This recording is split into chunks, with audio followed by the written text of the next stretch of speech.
Hola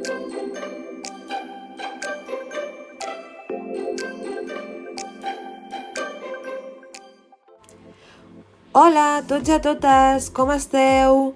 Avui comencem un nou tema de medi social que és molt interessant i que ja coneixeu, i és el tema dels vehicles.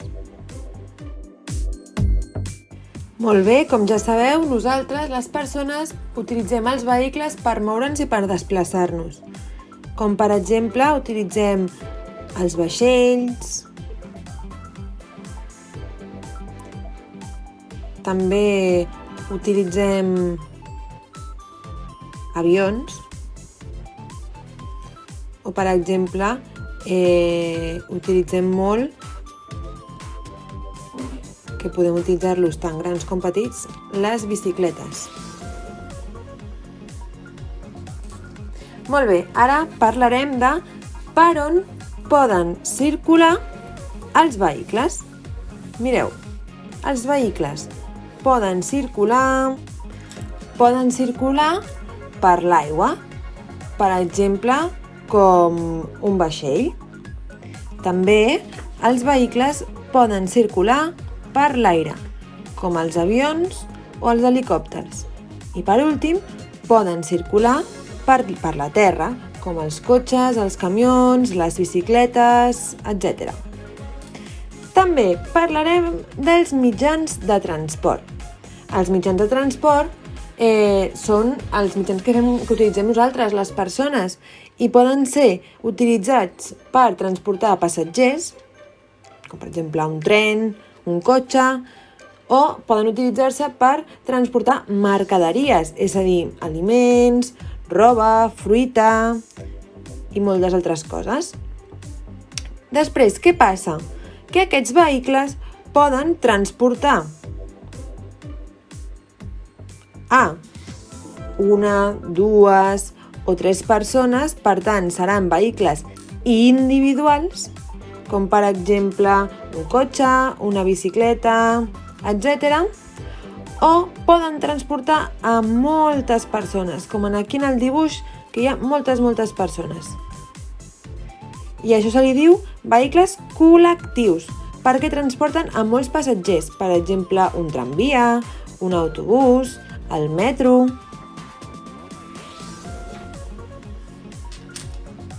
Molt bé, ara parlarem dels transports que van per terra. Els transports que circulen per terra, com per exemple un camió,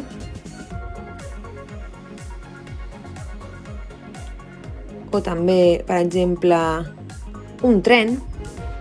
Aquests tipus de transport el que fan és transportar mercaderies a distàncies mitjanes, és a dir, ni molt a prop ni molt lluny.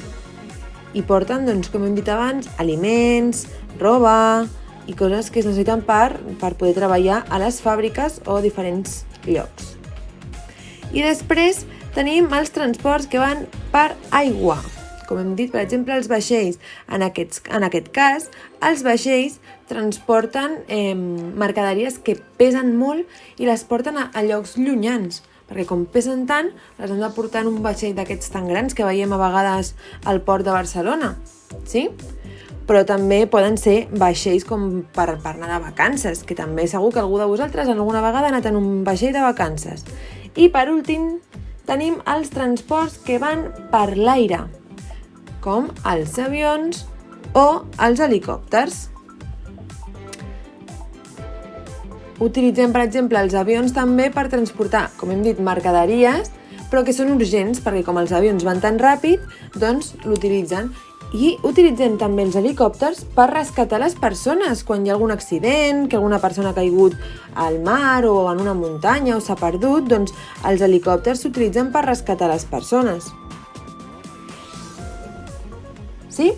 I també utilitzem els avions per viatjar, per anar a llocs que estan molt lluny, perquè com els avions van tan ràpid, doncs és més fàcil agafar un avió. I com a vegades hem de passar pel mar, doncs amb el vaixell tardem més estona i amb l'avió anem més ràpid.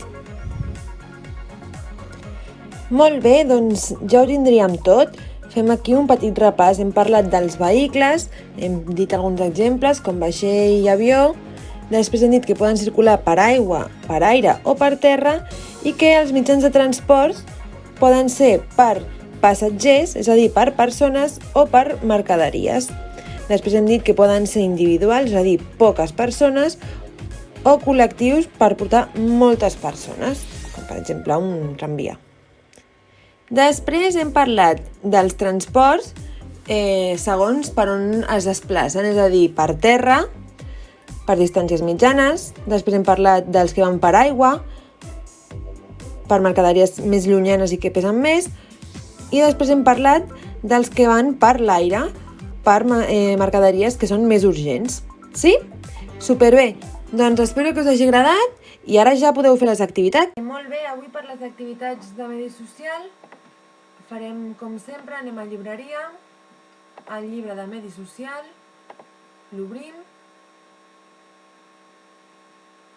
i ens assegurem que el tema sigui la unitat 6, el transport i la comunicació.